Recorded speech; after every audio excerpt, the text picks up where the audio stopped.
Baik, bismillahirrahmanirrahim. Assalamualaikum warahmatullahi wabarakatuh. Terima kasih, salam sejahtera untuk kita semuanya.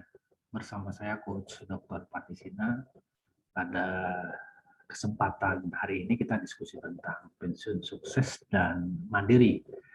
Nah, di part pertama ini kita akan diskusi tentang bagaimana motivasi berwirausaha bagi pensiunan. Kenapa demikian? Karena pensiunan itu ketika dia pensiun itu ada dua. Yang pertama adalah pensiun yang sukses dan ada pensiun yang belum sukses. Nah, kenapa ada pensiun yang sukses? Itu biasanya karena dia memiliki sebuah motivasi. Ya. Nah, ini motivasi ini yang nantinya akan kita ceritakan bersama-sama. Motivasi apa saja yang dimiliki oleh seorang pensiunan yang berwirausaha. Nah, bersama saya di sini kita diskusi bersama Coach Dr. Patisina di Rumah Belajar NLP Yogyakarta. Nah, sebelum kita masuk ke diskusi kita tentang bagaimana pensiunan itu bisa sukses dan mandiri, ya. Apa saja yang memotivasi mereka untuk menjalankan itu, ya. Nah, sedikit saya perkenalkan tentang Rumah Belajar NLP. Teman-teman bisa melihat beberapa program kita di Rumah Belajar NLP. Itu ada training tentang certified hipnosis, psikoterapi, master profesional hipnosis, sampai trainer hipnosis psikoterapi. Ada juga trainer certified tentang NLP, master NLP, profesional NLP, trainer NLP sampai master trainer NLP. Dan juga ada coaching, counseling, ya, life coach juga dan sebagainya lah. Kebetulan di Rumah Belajar NLP ini juga terdaftar di Kementerian Pendidikan, ya, dengan nomor NPSN K996947. Ya, oke, kita lanjut, ya. Jadi sedikit tentang pensiunan sukses dan mandiri. Kenapa mereka memiliki motivasi yang sangat kuat sekali? Jadi di sini ada seorang dokter Bruce Lipton itu mengatakan bahwa kita bisa mengendalikan hidup kita dengan mengendalikan persepsi kita. Nah, disinilah ketika kita itu pensiun, ketika teman-teman nanti itu pensiun, ada beberapa hal yang itu salah persepsi sebenarnya. Jadi beberapa orang yang saya teliti ketika dia pensiun itu persepsinya adalah orang yang pensiun itu ya saatnya menikmati hari tua, saatnya itu nggak salah, persepsi itu benar. Ketika kita menikmati hari tua, ya benar-benar kita nantinya menikmati hari tua, ya. Memang benar-benar kita nikmati. Kalau kita sudah menikmati hari tua, ya hidup kita akan bahagia, senang, gitu ya. Nanti di sesi berikutnya kita akan bahas, gitu ya. Pensiun preneurship, sukses mandiri, bagaimana menjaga kesehatan di usia pensiun. Nanti di part 2. Nah, persepsi ini penting. Jadi ketika kita itu pensiun, kita bilang bahwa di masa pensiun, saatnya kita memulai hidup baru dengan berkreasi, dengan beraktivitas, dengan melakukan hal-hal yang positif dan produktif. Itu persepsinya benar juga. Nah, maka dari itu saya meneliti orang-orang pensiun yang sukses setelah pensiunnya. Apa yang memotivasi mereka menjalankan bisnis ya setelah pensiun? Nah, ini penting sekali diteliti karena di sini saya melihat bahwa orang-orang yang pensiun setelah dia pensiun itu menjalankan sebuah aktivitas, baik aktivitas secara sosial, aktivitas secara spiritual, aktivitas secara bisnis, itu rata-rata pensiun itu senang, bahagia, gembira, gitu ya, dan biasanya pasti berbeda, jelas-jelas berbeda. Nah, oleh karena itu persepsi ini penting sekali. Jadi bagaimana persepsi kita terhadap sebuah realitas kehidupan itu penting sekali. Jadi mulai sekarang buatlah persepsi. Kenapa? Karena persepsi inilah yang nantinya akan menentukan kehidupan teman-teman semuanya, ya, Bapak dan Ibu semuanya. Ya, jadi mulai sekarang persepsilah bahwa setelah pensiun itu saatnya kita memulai sebuah hidup baru, saatnya kita itu menjalankan sebuah kehidupan yang kita senangi. Ya, apa yang perlu kita lakukan? Bisa teman-teman Bapak dan Ibu masuk ke ranah spiritual, bisa masuk ke ranah sosial, bisa masuk ke ranah entrepreneurship. Nah, pada kesempatan kali ini kita akan membahas bagaimana sebuah motivasi. Kenapa sih para pensiunan itu memiliki sebuah motivasi yang sangat-sangat besar sekali. Kenapa? Kalau motivasi ini kita menganggap seperti sebuah bahan bakar, sebuah energi. Ya, jadi kalau kita memiliki motivasi, kita pasti memiliki sebuah energi yang sangat kuat sekali. Ibaratnya ketika kita perjalanan dari Jakarta misalnya mau menuju Surabaya, itu kita masuk ke jalan tol, masuk rest area. Kalau kita tidak memiliki bahan bakar yang kuat, bahan bakar yang tinggi, bahan bakar yang banyak, gitu. Kalau di sini ya energinya, gitu. Itu kita tidak akan sampai Surabaya. Itu bisa-bisa kita berhenti di rest area. Nah, disinilah motivasi itu harus kita miliki untuk mencapai tujuan kita. Nah, apa tujuan kita? Nah, kebetulan tujuan kita adalah di sini adalah menjadi seorang pensiunpreneurship. Nanti kita akan bahas lagi ya di pertemuan ketiga atau keempat bagaimana mewujudkan sebuah goal, gitu ya. Nah, kebetulan tujuan kita adalah menjadi seorang entrepreneurship. Nah, motivasi apa yang harus kita miliki supaya kita berenergi, supaya kita memiliki sesuatu yang sangat-sangat kuat sekali sehingga kita dari Jakarta tadi bisa menuju ke Surabaya. Nah, disinilah perlu sekali yang namanya tadi, yang pertama tadi apa? Outcome atau tujuan.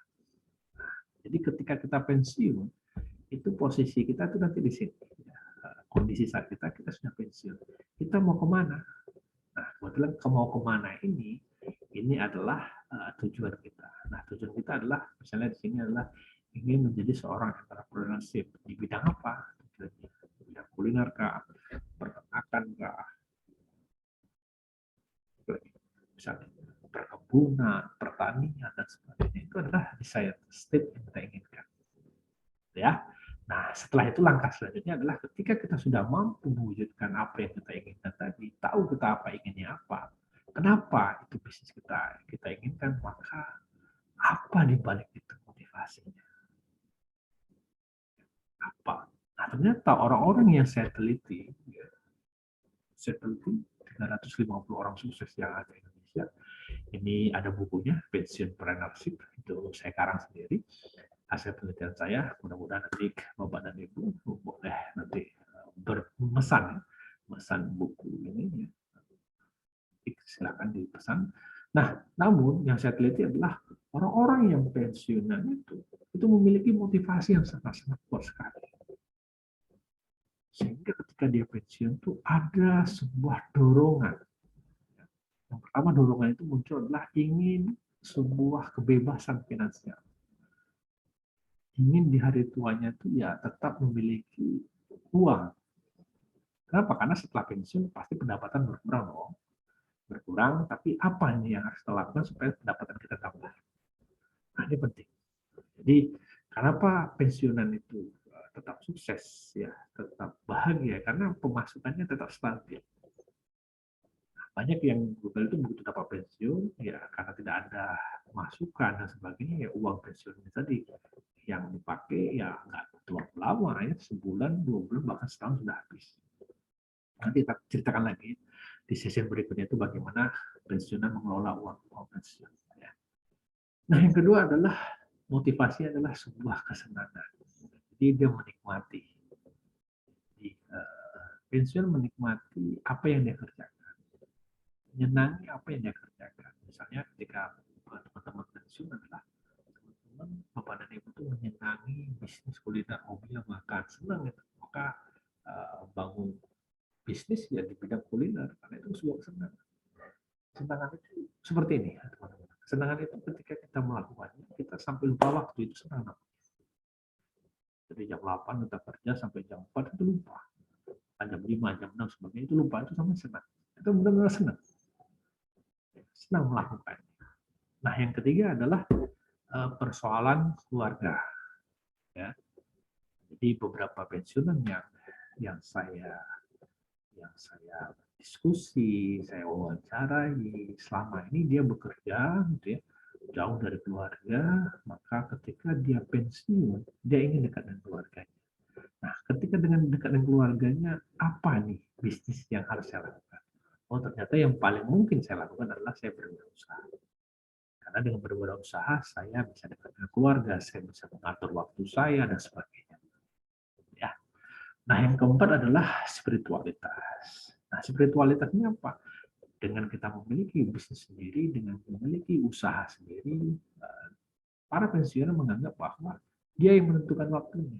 Jadi dia bisa ibadah kapanpun dia mau, pagi, sholat duha, misalnya yang muslim itu ya, mau sholat malam, mau sholat tepat waktu, intinya adalah dia menentukan waktunya. Ya selama ini misalnya di perusahaan itu ditarget waktunya, misalnya jam berapa dan sebagainya. Ini dengan ini kita bisa bisa menentukan waktu kita. Ditambah dengan kita bisa berdonasi, menyumbangkan, berangkat haji yang muslim, gitu ya, donatur ke masjid dan sebagainya, membangun rumah ibadah, dan sebagainya lah. Intinya adalah dengan memiliki uang yang banyak, itu kita bisa melakukan hal-hal yang terkait dengan spiritualitas dan religiositas. Dan yang terakhir adalah pensiunan itu ingin menolong orang lain. Dan dengan berwirausaha kita bisa mampu menolong orang lain. Jadi ada salah satu peserta pensiunan yang sukses. Kalau di Yogyakarta ini ada yang saya lihat itu ada Pak Isto, deh. Pak Isto itu ada seorang pensiunan BUMN ya, jaga candi, teknik sipil jaga candi, terus pensiunnya itu ngelola perkebunan. Dia mengatakan bahwa bisnis saya ini bukan untuk saya saja, tapi bisa membantu orang-orang yang ada di sekitar tempat saya. Jadi dengan membantu orang-orang yang ada di sekitar saya itu beda rasa bahagia, senangnya itu beda. Nah, kelima inilah yang membuat motivasi orang itu melakukan bisnis. Ya. Nah, oleh karena itu teman-teman semuanya, Bapak dan Ibu, cari apa yang menjadi motivasi Bapak untuk melakukan sebuah bisnis. Kenapa harus memilih bisnis kuliner? Kenapa harus memilih pertanian? Kenapa harus memilih perkebunan dan sebagainya? Itu pasti ada yang mendorong kita untuk melakukan itu. Nah, itu yang harus kita cari. Coba direnungkan. Kira-kira apa yang membuat Bapak dan Ibu semuanya termotivasi untuk melakukan itu? Apakah kalau soal finansial? Apakah persoalan kesenangan? Apakah persoalan keluarga? Apakah persoalan spiritualitas? Apakah persoalan ingin membantu orang lain? Nah, ini motivasi. Karena ini penting sekali. Jangan sampai nanti Bapak dan Ibu tidak memiliki motivasi. Banyak sekali pensiunan di luar sana nggak ada motivasi, hanya ikut-ikutan saja. Sahabatnya berbisnis, dia ikut berbisnis, tapi tidak motivasi. Nah, sahabatnya itu ya bisa melakukan dari pagi sampai sore, dia enggak ya buka toko, tapi ya bukanya di jam 11, jam 12, jam 13, jam 1. Ya karena tidak ada motivasi. Ya. Cuman ya menghabiskan waktu misalnya. Ya kalau menghabiskan waktu ya memang waktunya akan habis. Namanya juga menghabiskan waktu. Nah, jadi banyak pensiunan yang belum sukses itu ketika saya wawancarai ya timbang nggak ada kerjaan Pak, menghabiskan waktu. Nah kalau menghabiskan waktu ya memang habis waktunya gitu. Nah oleh karena itu Bapak dan Ibu semuanya, mari kita cari motivasi ya, apa yang membuat motivasi. Kalau saya buat sebuah ilustrasi itu seperti ini. Jadi motivasi itu seperti ini ya. Jadi kalau misalnya Bapak dan Ibu semuanya saya suruh meloncat kira-kira 2 meter atau 3 meter, kira-kira sanggup. Kalau dilatih, kira-kira sanggup. Tapi kalau umpamanya antar detik, jarak 8 meter tingginya, 2 meter, 8 meter gitu ya, tingginya. Nah, kira-kira sanggup nggak? 8 meter tingginya loncat. Sanggup. Agak sudah tidak memikir. Tapi kalau di gedung sebelah itu ada uang 10 miliar, kira-kira sanggup nggak? Saya pikir mulai berpikir, pasti sanggup. Kenapa? Karena ada motivasi di sana. Atau misalnya ada keluarga di sebelah sana gedungnya mau terbakar, loncat nggak? Loncat.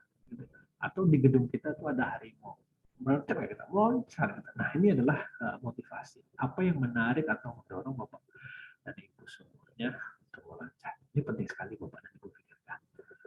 Oleh karena itu, sebelum nanti Bapak dan Ibu memutuskan untuk berbisnis, setelah nanti menentukan apa yang menjadi goalnya, mari kita cari apa yang membuat Bapak begitu termotivasi untuk melakukan.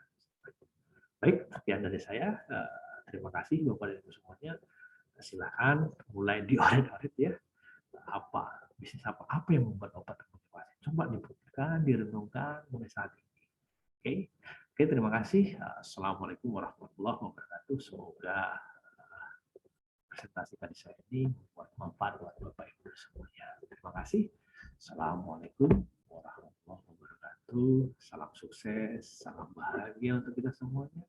Sukses selalu untuk Bapak dan Ibu. Ya, semoga di hari pensiunnya tetap bahagia, tetap gembira, ya, keluarga, bisnisnya bertambah banyak.